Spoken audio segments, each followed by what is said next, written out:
रिजवान रज़ी साहब, आप ये बताइएगा कि माफ़ी तलाफ़ी की कोई गुंजाइश है इस्टेब्लिशमेंट की जानिब से? कुछ हालांकि वाज़े उन्होंने कर दिया है और वो ये चाहते हैं कि मुज़ाकरात हों लेकिन सियासी जमातों के आपस में, मतलब वो बीच में नहीं आ रहे। देखिए, अंडरग्राउंड या बिहाइंड तो बहुत सारी खबरें, गॉसिप्स चल रही होती हैं, लेकिन उनको छोड़ते हुए जो ऑब्वियस चीज़ें हैं जो सामने नज़र आ रही हैं वो तो यही है ना कि मुज़ाकरात जो है उनका अगर कोई गुंजाइश थी, या एक साल से हमारे कुछ तबसरा निगार दोस्तों ने ख्वाहिशों को ख़बर बनाते हुए, बल्कि ख्वाहिशों को तबसरा बनाते हुए ये माहौल पैदा कर दिया था कि जैसे कोई राब्ता हो रहा है और जब बस राब्ता हुआ ही चाहता है और बस जनाब लोग मुज़ाकरात करने के लिए पहुंच ही गए हैं। पहुंचाने वालों ने तो ईरानी सदर को भी पहुंचा दिया था जेल के अंदर।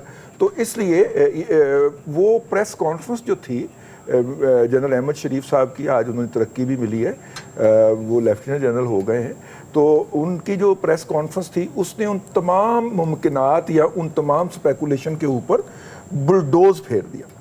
लेकिन देखिए, पीटीआई क्या चाहती है या बानी पीटीआई क्या चाहते हैं कि उनसे मुज़ाकरात किए जाएं।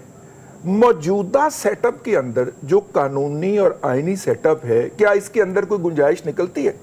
जैसे मेरे भाई आमिर सईद साहब ने कम से कम अपने तबसरे के अंदर 4 मरतबा फरमाया कि आगे बढ़ने के लिए कोई एक दूसरे के लिए गुंजाइश निकाली जाए और मुज़ाकरात किए जाएं।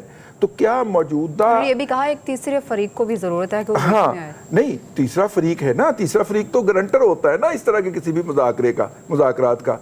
अदलिया ने मुज़ाकरात कराने की कोशिश की, आपको अगर मैं याद दिलाता चलूं तो यहाँ पे सुप्रीम कोर्ट के चीफ जस्टिस साहब ने अदालत के अंदर हथौड़ा फड़ के बैठ के कहा कि जाएं जी मुज़ाकरात करके आए, ठीक है, वानी पीटीआई से मुज़ाकरात करें। क्या नतीजा निकला उनका? हुकूमत ने कर दिया, उन्होंने हुकूमत मान गई, ठीक है जी कर लेते हैं, मुज़ाकरात हुए, इंतखाबात की डेट हो गई, बानी पीटीआई बैकआउट कर गए।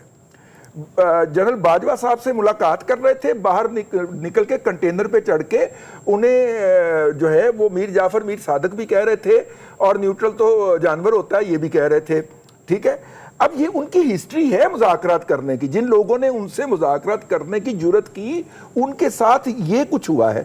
अब देखिए, मुज़ाकरात ऐसे नहीं होते कि आप आईएमएफ को ख़त भी लिखें कि पाकिस्तान के साथ निगोशिएट ना करे, आप जो है वो अक़वाम मुत्तहिदा की जो ह्यूमन राइट्स की कमेटी है उसके सामने जाके प्रेजेंटेशंस दें कि जनाब पाकिस्तान के ख़िलाफ़ कार्रवाई करे, अमरीकी सेनेटर्स को और कांग्रेसमैन को आप ख़त लिखें, लॉबिस्ट हायर करके, और उनसे अमरीकी सदर को ख़त लिखवाएं और जनाब उनके वज़ीर ख़ारजा को, अमरीका के वज़ीर ख़ारजा को ख़त लिखवाएं, और फिर आप आखिर में अमरीकी सफ़ीर को जब वो पार्लियामेंट के दौरे पे आया हो और उसे कहें कि जनाब हमारा 1 पॉइंट एजेंडा है कि हमारे बानी पीटीआई को जेल से रिहा करवा दिया जाए।